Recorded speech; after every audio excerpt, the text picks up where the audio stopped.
तो एक और सोनीपत में मामला दर्ज हो गया है। वहीं नाडा में भी कुछ ही देर में फैसला आ सकता है। वहां पर सुनवाई है आज नरसिंह के रियो ओलंपिक में भेजने को लेकर। और इसी मामले पर ज्यादा जानकारी के लिए हमारे साथ जी मीडिया संवाददाता पंकज कपाही दिल्ली से जुड़ चुके हैं। पंकज, इस वक्त की क्या अपडेट है?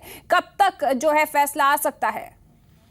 बिल्कुल इंदर, कभी भी जो है वो फैसला आ सकता है, क्योंकि जो रेसलर नरसिंह और उनके कोच वो दोनों ही पहुंचे हुए हैं और जो सुनवाई लगातार जारी है। ऐसे में जिस तरह से जो हालात बने हुए हैं, क्योंकि दूसरे टेस्ट में भी जो हैं वो फेल साबित हुए हैं, तो चांस लगातार नरसिंह के कम होते जा रहे हैं। क्योंकि जिस तरह से स्पोर्ट्स मिनिस्टर का भी जो बयान है, लेकिन कहीं ना कहीं साजिश की इस पूरे मामले में बू नज़र आ रही है। और इसी मामले को लेकर सोनीपत में भी मामला जो है वो दर्ज कर लिया गया। अब देखना होगा कि परवीन राणा रियो ओलंपिक जाते हैं या फिर नरसिंह को भेजा जाएगा। ऐसे में थोड़ी ही देर बाद जो है फैसला आ सकता है।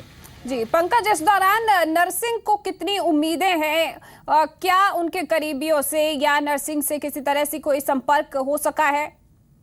देखिए, नरसिंह और नरसिंह के कोच और उनके सभी साथी ये कह रहे हैं कि किसी भी तरह से नरसिंह जो है वो पान तक नहीं खाते। तो ऐसे में कहीं ना कहीं साजिश की गई है और जिसकी एफआईआर भी उन्होंने सोनीपत में दर्ज करवाई है। और सीधे तौर पर जो एक जूनियर जो रेसलर हैं उन पर निशाना साधा है। उनकी तस्वीर भी एक जो है पुलिस को दी गई है और उसके बाद साफ तौर पर कहा है कि खाने से पहले कुछ मिलाया गया था। यही वजह है कि नरसिंह और उनके जो रूम पार्टनर संदीप हैं उनको एक ही जो दवाई है उसमें वो दोषी पाए गए हैं। तो ऐसे में कहीं ना कहीं सवाल जरूर खड़े हो रहे हैं, क्योंकि प्रधानमंत्री नरेंद्र मोदी ने भी इस पूरे मामले की रिपोर्ट मांगी है और वो उनके भी संज्ञान में है। तो ऐसे में कहीं ना कहीं मुश्किलें जो हैं नरसिंह की बढ़ती हुई नजर आ रही हैं। लेकिन नरसिंह को उम्मीद है कि जिस तरह से उन्होंने मेहनत की थी और रियो ओलंपिक के लिए क्वालिफाई हुए थे, तो वो नरसिंह जो वो चाहते हैं कि वो रियो ओलंपिक के लिए जाएं। लेकिन अब देखना होगा कि आज सुनवाई के दौरान क्या कुछ निकल कर बाहर आता है, क्योंकि दूसरे जो डोप टेस्ट हुआ था उसमें कहीं ना कहीं उनकी जो रिपोर्ट आई है उसमें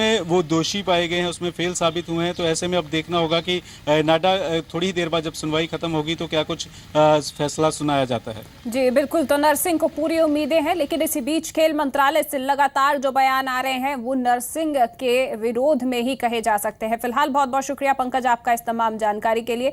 तो इस पर जो भी फैसला आएगा तमाम अपडेट हम आपको लगातार देते रहेंगे।